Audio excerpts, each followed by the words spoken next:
Bien, bonjour à tous, bienvenue sur cette nouvelle vidéo. Dans cette vidéo, je vais vous présenter la plateforme Classroom de Google, qui est une plateforme qui va nous permettre de partager et de contrôler nos enseignements à distance.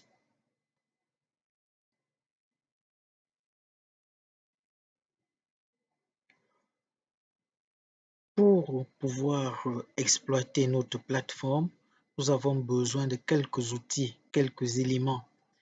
Dans un premier temps, il nous faut avoir une connexion à Internet. Dans un deuxième temps, il nous faut avoir un navigateur web. Dans mon cas, je vais utiliser Google Chrome. Dans un troisième temps, il nous faudrait avoir un compte Gmail. Dans mon cas, je vais utiliser mon compte Gmail.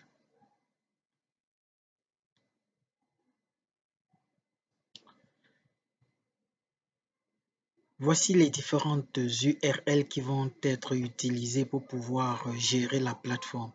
Dans un premier temps, l'URL de Google va nous permettre de pouvoir nous connecter et la deuxième va nous permettre de pouvoir accéder à la plateforme de Classroom de Google.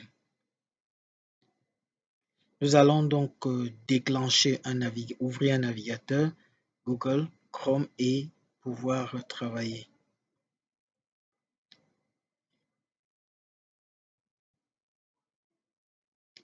Mon navigateur est ouvert. Je vais taper les google.fr. Je valide. Là, il y a le bouton en haut à droite, il y a le bouton de connexion. Je vais cliquer dessus. Il va me demander de rentrer mes paramètres de connexion. J'entre chez moi, puisque j'ai l'habitude de travailler avec mon navigateur, j'ai fait de telle sorte qu'il a déjà mémorisé mes paramètres de connexion. Après avoir rentré dans vos paramètres de connexion, le login dans ce cas, vous allez sur suivant. Vous devez rentrer votre mot de passe. Chez moi, c'est déjà enregistré en mémoire, puisque j'ai l'habitude de travailler, j'ai demandé qu'il se regarde. Donc, vous entrez votre mot de passe et vous cliquez sur suivant. OK. Là, c'est bon. Vous constatez que vous êtes connecté. Là, je suis connecté là, moi, pour l'instant. Donc maintenant, je peux tout simplement taper l'adresse, l'URL de Classroom. Alors, classroom.google.com. Je valide. OK. Voilà. Il m'amène directement dans la page d'accueil.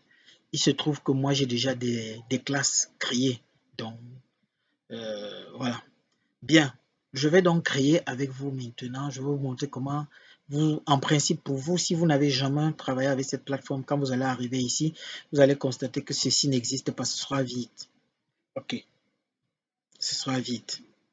OK, alors, qu'est-ce que je fais? Pour créer une nouvelle classe, je vais venir ici sur le bouton créer et le bouton plus. Et c'est marqué dessus créer ou joindre un cours. Donc, je vais faire et je vais créer un cours. Je vais créer un nouveau cours. OK. Bah, je valide. 3. D'accord. Le nom de mon nouveau cours, moi, je vais l'appeler système distribué. Système distribué. Bon, j'ai des problèmes avec les accents. Ma machine n'a pas d'accent. Je vais gérer plus tard.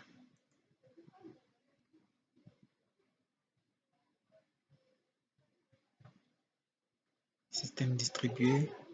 La section, c'est informatique.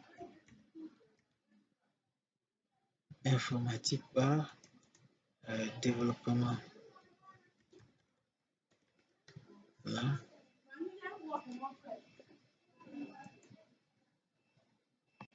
L'objet, vous mettez donc ce qui correspond, qu'est-ce que vous allez faire dans le cadre de ce cours. C'est un peu cela. Apprendre à construire des systèmes distribués.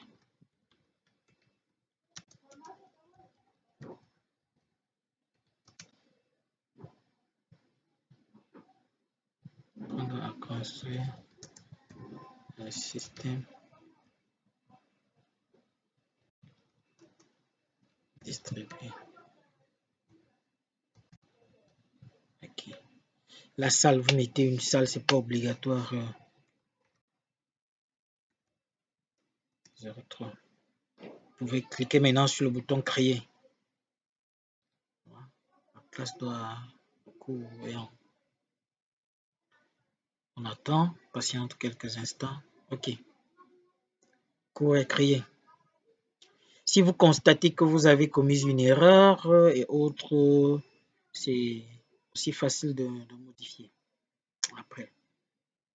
Bien, notre cours est créé et nous pouvons maintenant, en venant ici, travaux et devoirs, nous cliquons là. Ça va nous permettre de créer les nouvelles leçons. Ça veut dire que progressivement, on a la possibilité de gérer les leçons progressivement. Alors, je vais cliquer sur le bouton créer. Ça va me permettre de créer soit un devoir, soit un questionnaire, soit des questions, soit un document. Si c'est le cours, c'est le document que nous allons créer au début. On va cliquer sur document. OK. C'est quoi? Leçon. Alors, j'ai un problème avec mes accents. Je vais récupérer. OK. Voilà. J'ai un problème avec les accents chez moi.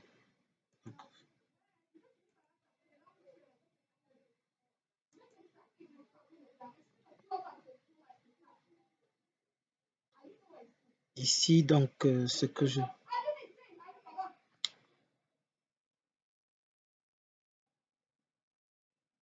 Alors, leçon 0, descriptif, présentation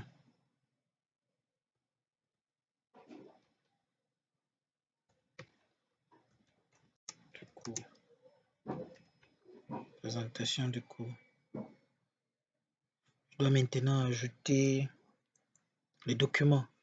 Moi, on a la possibilité de prendre à partir de Google Drive, on a la possibilité de prendre à partir d'un lien URL, on a la possibilité de prendre un fichier si c'est en local sur votre machine ou bien une vidéo YouTube. Moi, j'ai ça déjà sur mon Drive parce que la majorité de mes cours sont sur mon Drive. Donc, je vais aller sur mon Drive et je vais chercher. Donc, je vais cliquer sur Google Drive. Voilà, je vais cliquer sur mon Drive. Puis, je vais chercher mon Drive est organisé en plusieurs rubriques. Donc, c'est moi qui connais comment ça fonctionne. Je vais donc me déplacer jusqu'à trouver mon document. Okay.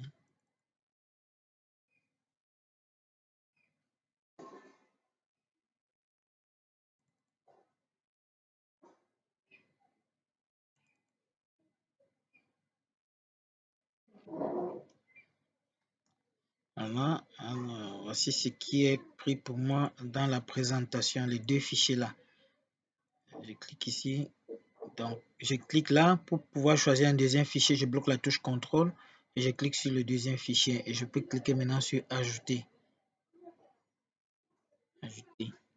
C'est bon. Et là, maintenant, je publier. Je valide ici publier. En cliquant sur publier, ça enregistre et puis ça rend le cours disponible sur la plateforme. Bien. Voilà, le cours est là, leçon 0. Quand on clique, on a les fichiers qui sont rattachés à ce cours. Il suffit de cliquer, de cliquer sur un fichier et il s'ouvre automatiquement. Hein. Il s'ouvre là. Vous voyez un peu comment le fichier est. Bien. Alors, maintenant que j'ai créé ma leçon, je vais venir ici. Page d'accueil, vous voyez là, la leçon est publiée. Leçon 0 a été créée. Ça vous dit le jour de la création et l'heure.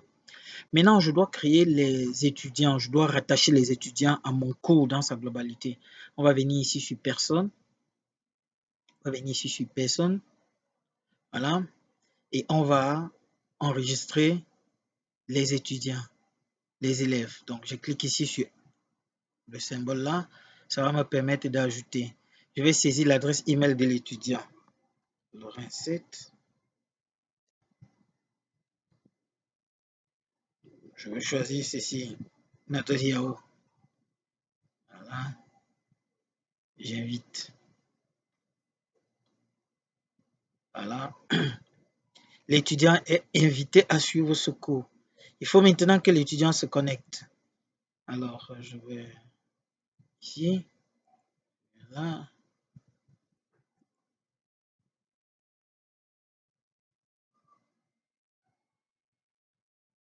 OK. Voici l'invitation qui est arrivée dans ma boîte email. Alors là, OK. Voilà. Et puis, vous avez donc le message là. On vous dit très bien que vous êtes le cours, c'est système distribué. Et puis, voilà. Rejoindre le cours. Je dis oui. Je clique ici pour rejoindre ce cours. Voilà. OK. Ça, c'est la vue accessible aux étudiants. Ça, c'est la vue accessible aux étudiants. Ça, c'est la vue accessible aux étudiants. Voilà. L'étudiant a accès au cours. Et si maintenant je reviens ici dans ma propre fenêtre, si maintenant je reviens ici dans ma propre fenêtre, voilà.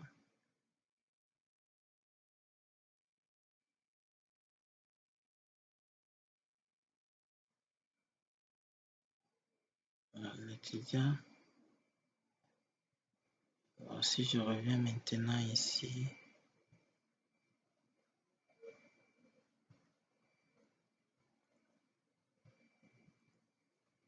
ok, j'ai cliqué là pour revenir sur cours système distribué. Pourquoi il me marque ici 0 élève? Alors,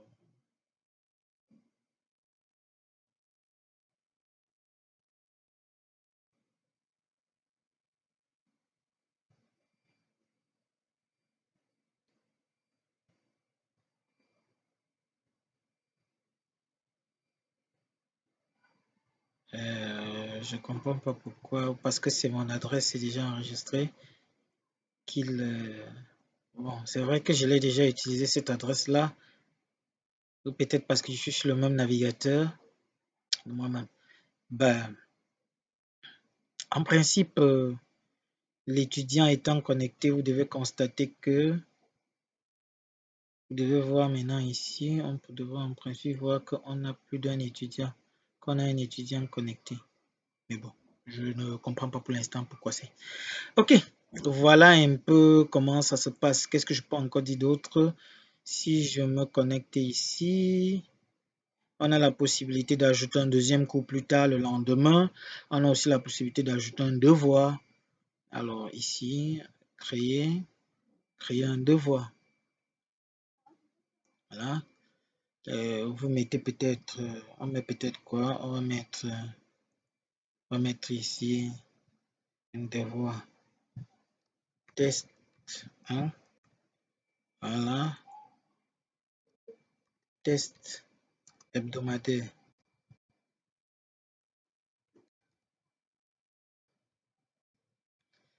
Voilà. Pour ajouter donc le fichier. On va cliquer ici pour ajouter le fichier. Cette fois-ci, je vais prendre à ajouter le fichier à partir de mon ordinateur. J'ai cliqué là, ça va me permettre de sélectionner un fichier à partir de mon téléphone, de mon ordinateur. Je prends n'importe lequel. Hein. Voilà. Et puis je peux faire importer. Voilà. Puis,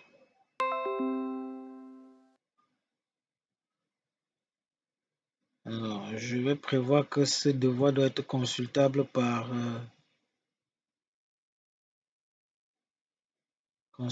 l'élève, modifiable par l'élève, faire une copie. Non, il peut juste consulter. Ce sera juste consultable par l'élève. Il ne peut rien faire d'autre. OK. Alors, pour système distribué, le nombre de points que ça donne, je vais mettre des notes. C'est sur 20 points que ça donne. Date limite. Date limite.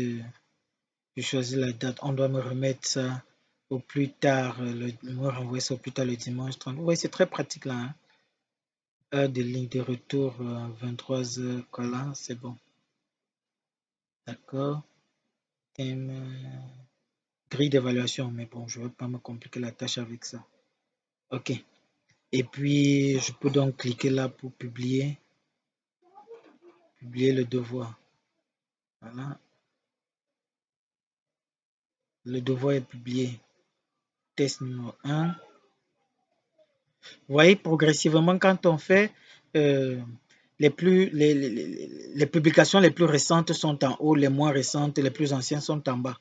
Vous voyez, l'étudiant, il va voir que, ah, ok, le prof a mis le document de test, et puis voilà, il va travailler. 2 jours après, on vient, on crée un nouveau cours. Maintenant, on crée un autre cours. Créer. Cette fois-ci, c'est un document qu'on crée, c'est un cours. Voilà, je vais l'appeler la leçon. Leçon 1, introduction.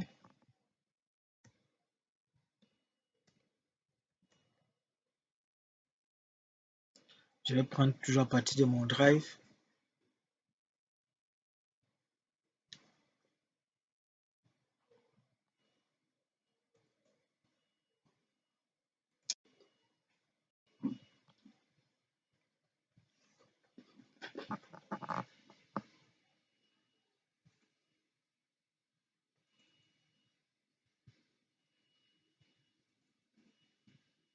Voilà, je vais intégrer mon premier chapitre, chapitre 1. Voilà, je valide. Ok, je publie. Voilà. On va revenir ici. Vous voyez? Voilà la leçon que je viens d'introduire. Oh, c'est la leçon que je viens de créer. Donc, vous voyez qu'on contrôle, on contrôle, on contrôle. Une semaine plus tard, vous ne voulez plus que les étudiants aient accès à cette leçon. Qu'est-ce que vous faites? Vous cliquez là. Vous pouvez tout simplement déplacer vers le haut, modifier. Je crois qu'on pouvait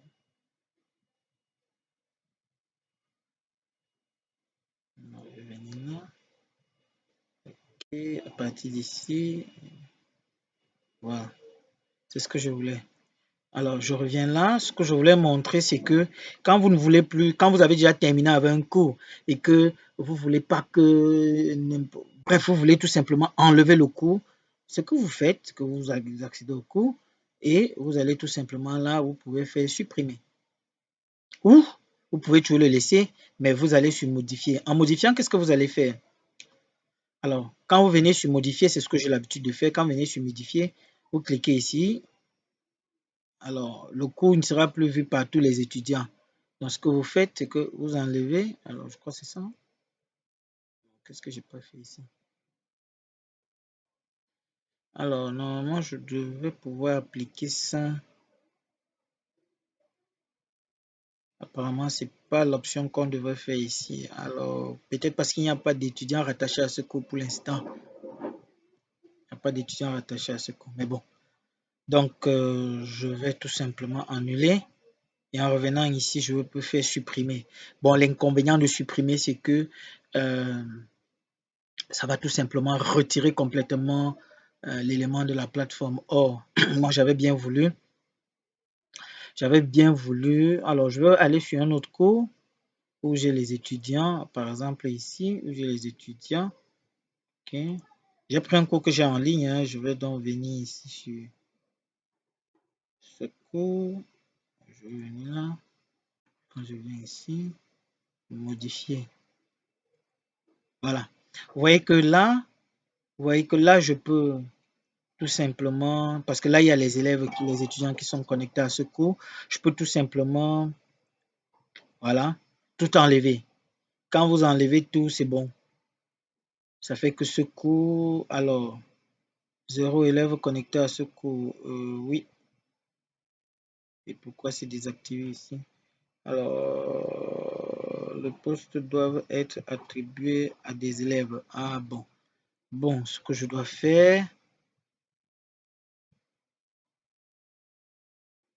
ah, effectivement, ça veut dire que je peux faire ça. Et d'accord. Alors, ça veut dire qu'en fait, on peut tout simplement, oui, on désactive comme ça. Et puis, bon, j'ai laissé que celui-ci, peut-être c'est le délégué, bien peut-être je crée mon propre compte, un compte fictif. Voilà, je crée un compte fictif et puis je ne laisse qu'à ce compte fictif-là enregistrer. Donc, il n'y a que ce compte-là qui a encore accès à ce cours. Voilà. Donc, vous voyez, je trouve ça assez pratique. Bon, je vais remettre parce que là, j'ai des étudiants qui sont connectés dessus. Il ne faut pas qu'ils soient déstabilisés. Voilà, moi, je crois que j'ai fait la ronde là. C'est quelque chose de pratique et puis chacun de nous doit peut-être essayer de découvrir un peu plus tard. Bien, bonne continuation donc à vous et à très bientôt.